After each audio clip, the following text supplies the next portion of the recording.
All right, how's everyone doing? I am Rich CELENZA. Thanks for tuning into the Rich CELENZA Show. WTF are you talking about? So what I want to title today's podcast is No One is Keeping Score on Your Life.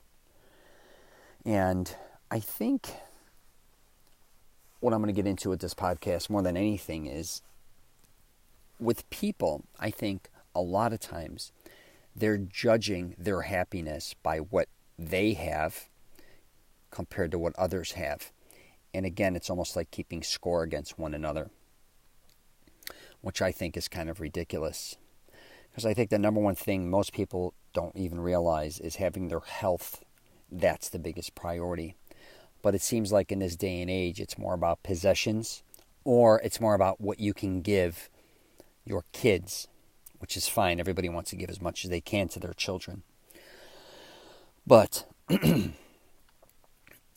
the one thing I've learned over the years more than anything is you're going to have times, for the most part, again, unless maybe you're a billionaire or multimillionaire, you're going to make all different types of money. You're going to have good years, bad years, I talk about all the time. Good months, bad months. And again, if you're extremely financially, set, that's a different thing. But I'm talking about the average person out there, male or female, for the most part, at least in the United States. I can't say even Canada, but I'm going to just focus in on the United States because, and I'm not only even talking about myself, it's the thousands of people I know or have known that have, if you look at a lot of people's lifestyles over their life span, they almost for the most part have ups and downs all the time. And if it's not ups and downs financially, it's with their husband, their wives, or whoever, with their relationships with their kids, their parents, work-related, opening companies, losing companies, investing money, gaining a lot of money, losing money, blah, blah, blah.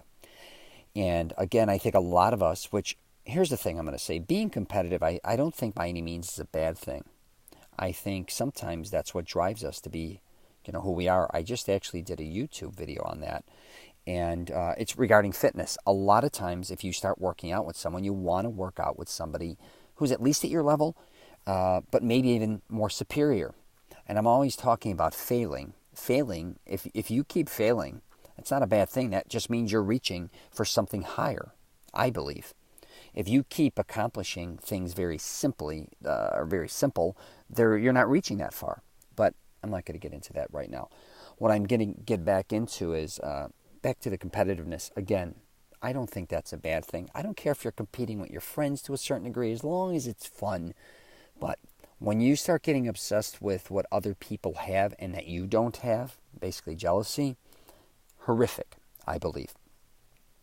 But I do think a lot of people think their friends, family members, colleagues are judging them, kind of keeping score on them, and kind of looking at them and saying, wow, what do they have that I don't have? Or you may be looking at, you think they're looking at you and saying, oh, look what they don't have, more than what you do have. Kind of looking down upon you, which is absolutely insane. But I do think a lot of people think that way because I think a lot of people on the flip side look at people and judge them that way sometimes. And, I back to being up and down, I think no matter who you are, again, you are going to have ups and downs. So instead of kind of keeping score on one another saying, oh, wow, they just got a new car, or they got this, why don't I have that? Especially when I think you first get married. I think a lot of people go through that because you go from, at least men, I can't say females a lot of time, your first marriage, I should say, unless you're already set financially. But a lot of times you go from being a single dude in an apartment with your buddies or that kind of lifestyle, and then before you know it, you are getting married, and you all of a sudden have to have all these things in a matter of a certain amount of time. And they become forced, like, oh my God, I got to buy a house. Oh my God, I got to have children. If I have a girl, I got to have a boy. If I have a boy, I got to have a girl. If I can't have one kid, an only child, I got to have two. I have to have two cars. I have to have this. I have to have that. And you kind of start, it's almost like a point system, like I was just talking about, right? And then it makes you nuts, I think, to a certain degree. Not only that, you want to do it very quickly, which, again, could be very stressful. and you're kind of keeping score. Now, the same with, you may have friends that just got married, and I think a lot of us keep score on them to a certain degree, which I think, again, is ridiculous. Like, hey, when are you going to do this? Don't you think it's time to do that? And that can be even with your kids or whatever the case may be. I get there's certain things we all expect people to do or end up in certain situations. But and when I say keeping score, I guess you could say judging them. I don't know why we have become a society where if people don't do exactly what we think they should do, they should be kind of frowned upon, or somebody should say something to them. And I even did a podcast regarding some of my friends are going into their 50s and they're not married and they never had kids. Now, a lot of people may be like, wow, those guys are weird. Those are weirdos. No, they're really not. They actually made a lot of decisions that they wanted to make, and they seem quite happy. But people that sometimes have been told that the only way to happiness is a relationship, kids, and blah, blah, blah, you think you're happy, which you may or may not be, but you think that made you complete when it may or may not have done that. But you're looking at them as almost being incomplete, which again is ridiculous. Maybe they're complete and you're not. Just because you may have a family or more possessions or even make more money doesn't necessarily make you a better person, a happier person, or any of these things. Again, I think as a society, we were programmed that way to say this is what you're supposed to be in this point in your life. You're basically supposed to, do this, go to school, go to college, get a job or start a business, and then retire and get a summer home, Florida, California, Arizona, whatever the case may be, and then travel, and then you die. It's kind of made up. It's kind of what society wanted you to believe. So one, I believe that you buy a home, you get in debt a lot of money, you have a lot of kids, which I would think population-wise is important to the country, but you have kids, they want to keep that going. You spend more money, you pay more taxes, and you buy more property, get in more debt usually, again, unless you're financially wealthy, whatever the case may be. But it's all these things to keep things going the way they want them to go. And I'm here to tell you, I don't believe in any of that shit. I've never really believed that. And I think I started with that with my father because he owned a nightclub. And then I remember he was renting a home after he got a divorce from my mother. My mother was renting. And then he just built an apartment in the basement of his nightclub. And I found that quite interesting at a young age, saying, wow, this guy doesn't have to now pay rent or pay a mortgage. He's got the best of both worlds. Now, he couldn't escape his lounge. But it was quite interesting because I think a lot of people frowned, like for one that like when I'd visit him, you take your son in the basement or whatever, you got an apartment downstairs in the club.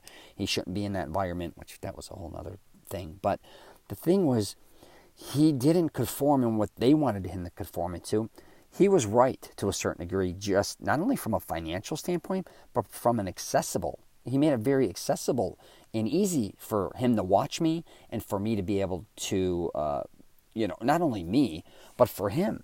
Because he works such late hours, and when you own a restaurant and a bar, you're there basically getting deliveries in the morning, and it doesn't shut down till 2, and then you don't get out of there till 3:30.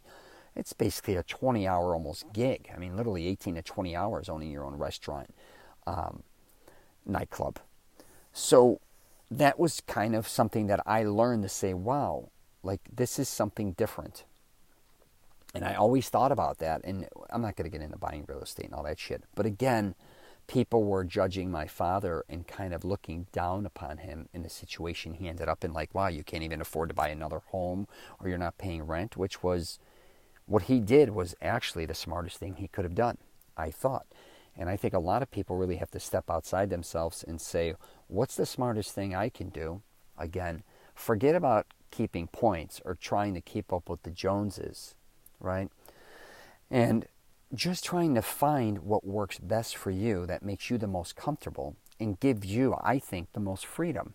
Life is about freedom, but I think a lot of times when we're kind of, again, keeping score against one another and trying to develop or, I guess you could say develop a certain lifestyle, it puts us under a lot of financial stress and debt.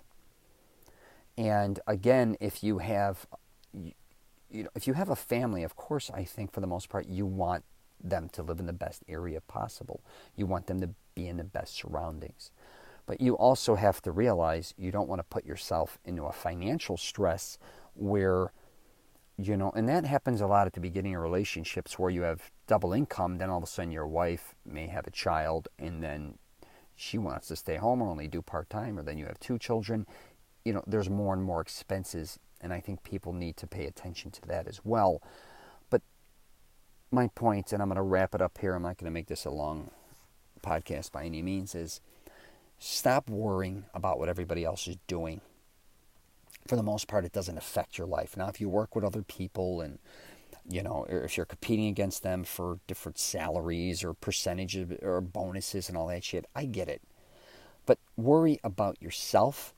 Figure your own shit out. The quicker you figure out it's about you, not about anybody else, the happier or the more you're going to prosper, I believe.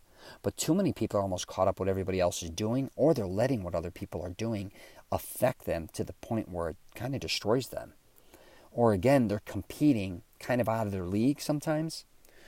Or again, they may have they may lose their job and their friend doesn't. Or they may get a bonus, their friend doesn't. Or, for the most part, a lot of us live a life around a lot of people that are very similar to us. It's not like a lot of guys that make 50 grand a year hang out with billionaires or even millionaires, right?